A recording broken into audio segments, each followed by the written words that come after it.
시청자 여러분 안녕하십니까? BOA 모닝뉴스 시작합니다. 북한이 핵무기와 미사일 관련 국제규칙을 노골적으로 무시하고 있으며 위험한 기술을 확산하고 있다고 옌스 스톨텐베르그 북대서양조약기구 나토 사무총장이 밝혔습니다. 또 북한과 러시아, 중국 같은 나라들이 핵무기를 계속 보유하고 있어 세계가 결코 안전하지 않다고 지적했습니다. 첫 소식 박형주 기자가 보도합니다. 옌스 스톨텐베르그 북대서양조약기구 나토 사무총장은 6일 덴마크에서 열린 연례 나토 군비통제 군축 대량살상무기 비확산 회의에서 북한의 핵과 미사일 문제를 규탄했습니다. 스톨텐베르크 사무총장은 북한이 핵과 미사일 문제에서 국제규칙을 준수하지 않고 있다면서 특히 이 같은 기술을 확산하고 있어 우려스럽다고 지적했습니다. There are also other players fielding nuclear weapons and advanced missile systems. North Korea and Iran, for example, are blatantly ignoring or breaking the global rules and spreading dangerous technology. 스톨텐베르그 사무총장은 또 북한과 이란이 핵무기와 첨단 미사일 시스템 기술을 확산하고 러시아는 대륙간 탄도미사일 ICBM과 극초음속 활공 비행체를 실전 배치했으며 중국은 핵탄두와 정밀 운반 체계를 추가하는 등 핵 무기고를 늘리고 있다고 지적했습니다. 그러면서 이 모든 일들이 아무 제약이나 제한 없이 이루어지고 있으며 투명성도 완전히 결여된 상태라고 비판하고 이 때문에 세계는 급속도로 위험에 빠지고 있다고 우려했습니다.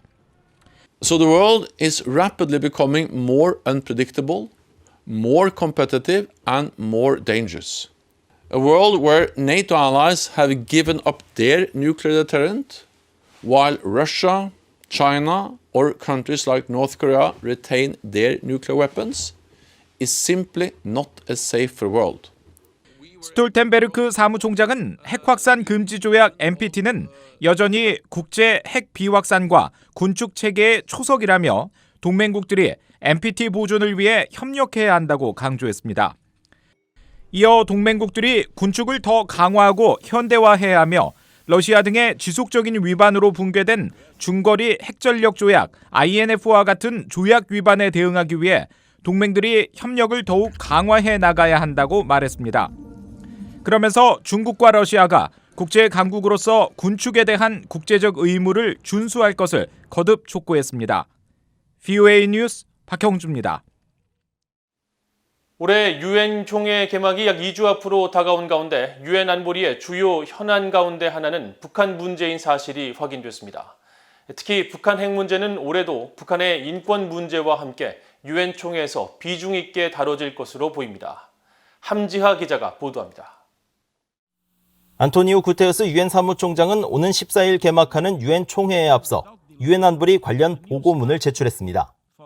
유엔 헌장 12조 2항에 따라 안보리가 다루고 있는 내용과 더 이상 다루지 않는 사안들을 유엔 총회에 보고하도록 하는 이번 보고문에 따르면 유엔 안보리는 총 64건의 국제 사안들을 현안으로 다루고 있으며 이 가운데 북한과 직접 연관된 사안은 2건입니다. 북한의 비확산과 북한의 상황을 제목으로 안보리는 그동안 북한의 핵과 미사일 등 무기 문제와 북한의 인권 침해 문제를 다루었습니다. 또 비확산과 대량 살상 무기의 비확산 제목을 명시해 직접 북한을 지목하진 않았지만 북한과 연관성 있는 사안들도 포함됐습니다. 특히 구테르스 사무총장은 북한의 인권 침해 문제로 지난달 유엔 총회에 북한 인권 상황 보고서를 제출해 예년처럼 올해도 북한 인권 문제가 의제로 오른다는 사실을 확인했습니다. 이런 가운데 나카미스 이즈미 유엔 군축 고위 대표는 3일 한반도 상황을 주제로 열린 유럽 안보협력기구 아시아협력 동반자 화상회의 기조연설에서 관련국들이 북한 핵 문제 해결을 위해 더 적극 나설 것을 촉구했습니다. The Council has also made it clear that the DPRK cannot have the status of a nuclear weapon state in accordance with the NPT. Yet, it remains clear that direct diplomacy amongst key parties concerned is the only effective path for achieving the complete denuclearization of the Korean Peninsula and a sustainable peace regime.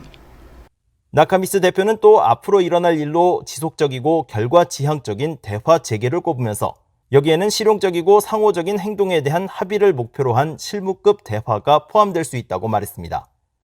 아울러 한반도 비핵화 문제가 단순히 영내에 국한된 문제가 아니라는 점도 강조하면서 북핵으로 촉발될 수 있는 각국의 군비 경쟁에도 우려의 입장을 나타냈습니다. 앞서 유엔 군축연구소는 지난 1일 핵위험 감소를 위한 공동의 행동 알아보기란 제목의 제언집을 통해 북한 핵 문제 해결을 위한 육자회담 재활성화를 제시했습니다. 유엔 군축연구소는 미국과 한국, 일본, 북한, 중국, 러시아가 참여하는 육자회담 재활성화 주장의 이유로 한반도에서의 핵 위험 해결과 육자회담 당사국들 사이에 더 넓은 안보적 대화가 시작돼야 한다는 원론적인 입장을 강조했습니다. BOE 뉴스 함자입니다. 제5차 세계 국회의장 회의를 주관하는 볼프강 소보트카 오스트리아 하원 의장이 북한의 비핵화 의지에 의구심을 나타내고 북한의 말과 행동이 신뢰를 주지 못하고 있다고 밝혔습니다. 소보트카 하원 의장은 6일 세계 국회의장 회의 참석자 오스트리아 빈을 방문 중인 박병석 한국 국회의장과 회담을 갖고 한반도 비핵화를 적극 지지한다면서도 북한이 비핵화를 원하는지 의구심을 갖고 있으며 김정은 국무위원장과 도널드 트럼프 전 미국 대통령과의 미북 정상회담 발언 등으로 볼 때 북한의 태도에 신뢰가 가지 않는 부분이 많다고 밝혔다고 연합뉴스 등 한국 언론들이 보도했습니다. 소보트카 의장은 그러면서 이번 세계 국회의장 회의에 북한을 초청하고 회의 정보도 전하는 등 대화 노력을 기울였지만 북한의 참석이 이루어지지 않았다면서 앞으로 지속적으로 노력하겠다는 뜻을 전한 것으로 알려졌습니다. 박병석 한국 국회의장은 이 자리에서 한국은 북한을 흡수통일하려는 의사가 전혀 없으며 북한은 체제 보장 없이 핵을 포기하지 않을 것으로 본다고 말하고 북한 문제는 단계적, 점진적으로 해결해야 한다면서 남북 동시 수교국인 오스트리아 정부가 북한에 이런 뜻을 전달해 줄 것을 요청한 것으로 전해졌습니다. 김정은 북한 국무위원장이 최근 이상기후의 심각성을 거론하면서 북한 관리들에게 이를 극복하기 위한 대책을 마련할 것을 촉구했습니다. 전 세계가 지구온난화에 영향을 받고 있는 가운데 김정은 정권의 형편없는 통치로 북한의 고질적인 문제가 기후변화로 인해 더욱 악화될 가능성이 있다는 지적이 나옵니다. 김용교 기자가 보도합니다. 북한 관영 매체 조선중앙통신은 최근 김정은 국무위원장이 노동당 정치국 확대회의에서 세계적으로 재해성 기상현상이 심해지고 있다며 북한에도 그 위험이 들이닥치고 있다고 말했다고 전했습니다.